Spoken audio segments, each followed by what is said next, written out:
Hey, what's up, VC? Coming at you with my third video, still talking about my record collection, the type of records that I collect, where I got them, and if I remember, how much I paid for them.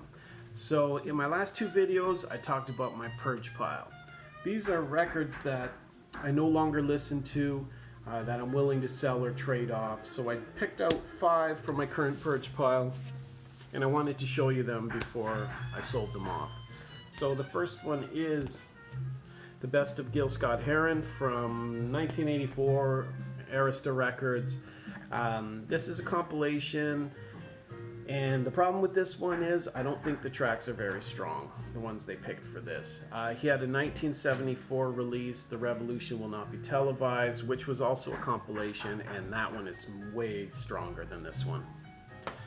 The next two, Michael Jackson Thriller, Michael Jackson Off the Wall. I'm sure everyone has had these at some point. Big part of my childhood. I just don't listen to them anymore, and I'll have to admit, after watching that recent Michael Jackson documentary, it's changed my opinion of him. So those are moving on. He sold like 130 million Thriller records worldwide, so if I ever needed to get them, they're easy to find. Next from my purge pile, Hubert Laws, The Crying Song, 1969 on CTI Records, Gatefold. Has George Benson, Bob James, Billy Cobham. Good players on this. The title track, Crying Song, and Cymbeline are the standouts. Both are from Pink Floyd's album More, but the rest, not feeling it. Last from my purge pile is Kid Cudi. I think this is 2010. Man on the Moon. The Legend of Mr. Rager. Gatefold. I got this in the States at, I think, Hot Topic in their clearance section for $6, brand new. Took a chance on it.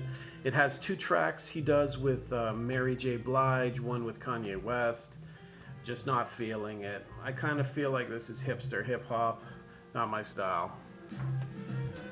Next, I'm going to show you some records that I am keeping and are part of my collection. This one, Walt Dickerson Quartet, Impressions of A Patch of Blue, and this one, 1965.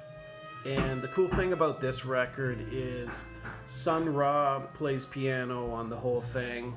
And apparently there were only 6,000 made of these, so I have one. It's mono. Cool record. I got this at an antique mall here in Kingston, and there was probably about 5,000 records, and I went through each one, and I picked out this and the Blue Mitchell from my first video, and they were $1 each. It took about over an hour to go through everything, but this is worth it. I do have a few 12-inch singles, mainly hip-hop, a little bit of funk, and I wanted to show you a couple. I haven't shown any in my other videos. So the first one is from 1989, Black by Demand, Dearly Beloved.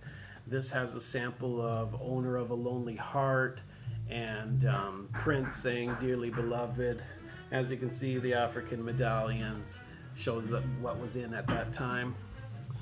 And the second one is Redhead, Kingpin, and the FBI, Do the Right Thing. This was also from 1989, African medallions. Now this one I would consider New Jack Swing, more that style, but wicked song.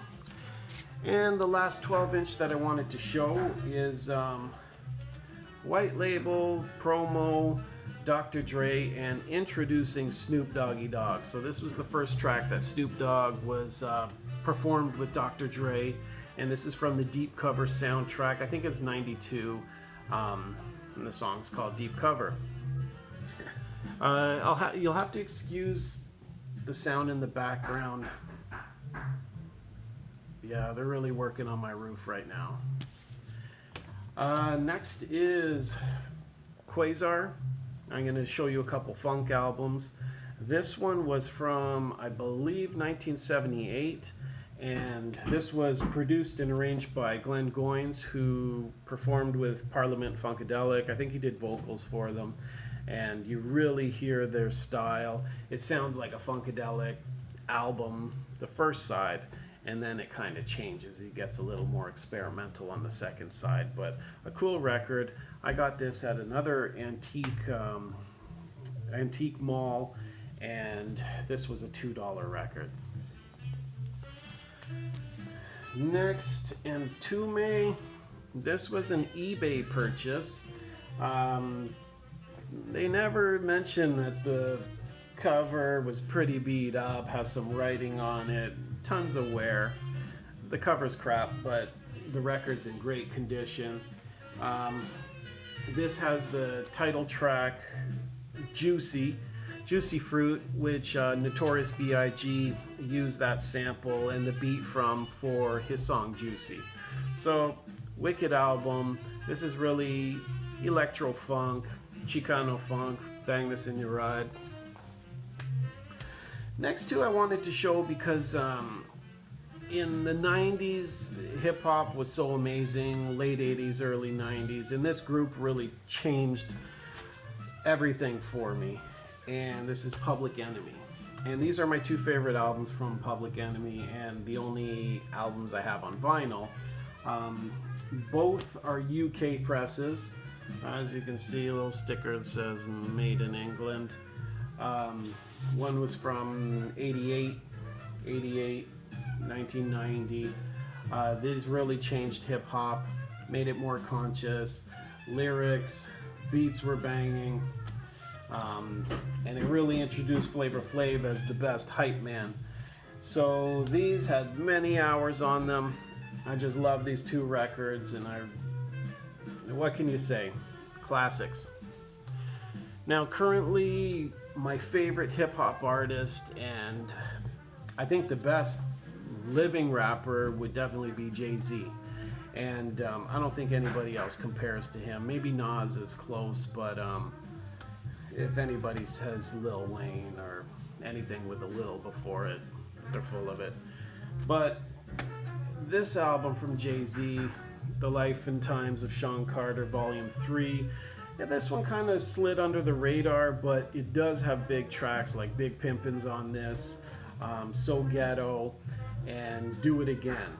Do It Again, my buddy Tim, who also collects records, he has a lot of good 90s hip-hop, and I hope to get him on my channel at some point to show his stuff, because he really knows his music. We used to play that track and the party would get started. So, love this record. Back to the jazz. This one I got at another antique mall, and they had 3 records for $5 or 1 for $3. So I ended up just getting this one, and this is Eric Kloss and Richie Cole, and Battle of the Saxes. And the cool thing about this is, let's see, Richie Cole was recorded on the right channel, and Eric Kloss was recorded on the left channel. So in stereo, you hear one on the left, one on the right. Cool concept, and it sounds great. Next, I wanted to show, I have a lot of John Coltrane in my collection, and I'm sure I'll show a lot more later, but I wanted to show this one because this one's my favorite record of his. And this is Impressions. And originally, I think an Impulse release. And this one is a reissue.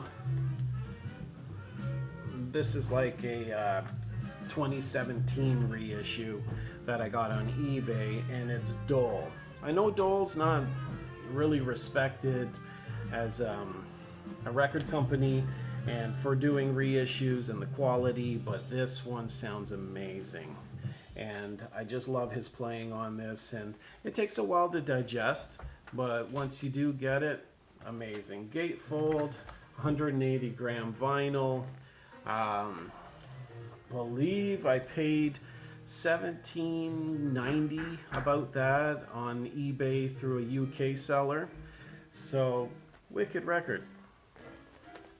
Last one I'm going to show today is Cannonball Adderley, and this one I got at another record show, and this is a $2 record. And just to show you what you can get for $2, like this is on Fantasy label, which is a great label you don't see a lot of.